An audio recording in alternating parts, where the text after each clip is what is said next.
The United States Patent and Trademark Office protects 3 critical rights. First of those rights is called copyright. If I write down some sort of an incredible work, nobody better copy it. It makes perfect sense. If I write something down, nobody should be able to copy my work. That's copyright. The next thing they protect is a little more complicated. It's called trademark.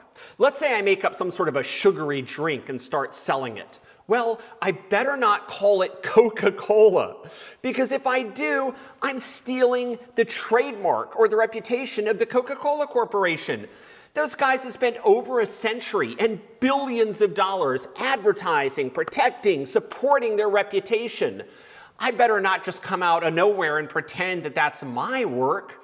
I must not trade on Coca-Cola's mark. They worked too hard to build that reputation. And that's a great thing.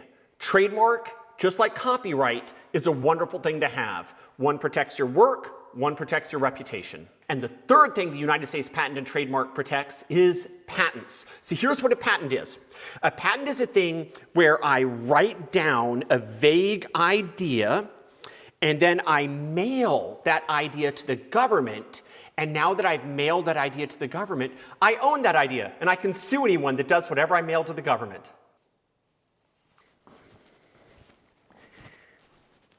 Does that last one just seem insane to you?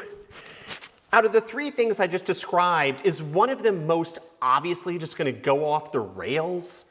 And indeed, it has gone off the rails. When you look at the patent infringement lawsuits that are actually filed, the majority of them, most of them, are filed by what's called non-practicing entities.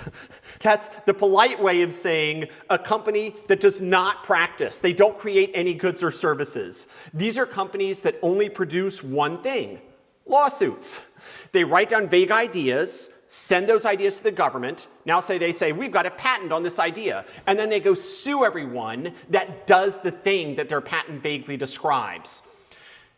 These are often international actors, people in other countries, acting through shell corporations in Texas, so they can pretend to be American when they're actually funneling American business dollars overseas. Now, I know about this because it happened to me. So a guy named Rick Richardson in Australia formed a shell company in Texas called Unilock. You should Google Unilock. Unilock claimed to own the idea of the Google Play Store. And they claimed to own this idea because they had a patent that said one computer could talk to another computer. And since this guy in Australia, through a shell company in Texas, claimed to own the idea on which the Google Play Store is based, he claimed that I owed him money. And if I just gave him $50,000, he'd go away for a little while, probably come back later with another patent infringement lawsuit a month or 2 down the road. At the prospect of me having to give somebody $50,000 wired overseas because he claimed to own the idea of the Google Play Store, and this guy, by the way, he had nothing to do with Google and nothing to do with me. Neither Google nor myself had ever heard of this guy or ever worked with this guy. All he had was a patent that he had sent to the government saying he owned the idea of the Google Play Store. So I needed a way, obviously, to defend myself. Otherwise, X-Plane money is just going to be flowing overseas to some troll in Australia. The way I defended myself was something called the IPR, or Inter Partes Review. In an Inter Partes Review, some party, I guess that's me, reviews the patent. When we reviewed the patent through our Inter Partes Review, it became obvious that the patent didn't describe anything new. The patent just said, oh, we own the idea of one computer talking to another, even though computers have been talking to each other for decades before this patent was ever filed. Our review of the patent determined that the patent was nonsensical. It was silly. It just described what people are already doing. There was no new invention at all. When we overturned the patent, that is what let us stop the frivolous lawsuit.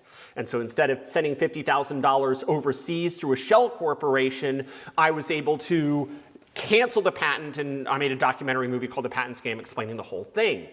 The Inter Partes Review is the process by which the stupid patent was overturned and the lawsuit was stopped. So we recently got a new guy in charge of the patent office named John Squires, and when he looked at these inter partes reviews, what he found is that almost every time a troll sued somebody and that person launched an inter partes review, the patent was proven to be nonsense and the case was tossed out. Well, some people don't like it when these cases are tossed out, and so John Squires decided that if most inter partes reviews obliterated stupid patents, there's only one way to balance the system out. Make inter partes reviews illegal.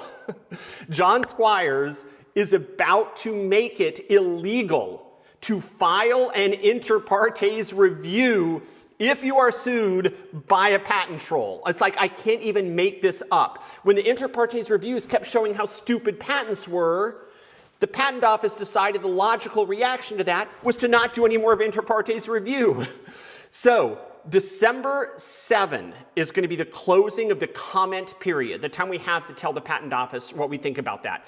If the patent office has not had enough people tell them by December 7 to leave the inter partes review in place, then it will become a policy of law that when you are sued by a patent troll, no matter how dumb the patent, you are not allowed to do an inter partes review to overturn it. In other words, once a troll has a patent, no matter how stupid it is, he can use it to sue you and you are not allowed to overturn it. I mean, to say that this like flies in the face of common sense, American ingenuity, and freedom, I mean, all of these things are just an understatement. I'm like beyond words in trying to explain this. But we have until December 7 to tell John Squires what we think about him making it illegal to review a patent to see if the patent is stupid. Go to the description of this video. A link to the patent office is in there. Please go to that link. Tell John Squires, just leave the inter partes review alone. If a patent is dumb, let us show that it's dumb so it can be overturned. Not a really big ask, but kind of annoying and kind of strange that I have to beg the government for the right to overturn stupid evidence. But hey, I guess these are the times we're living in.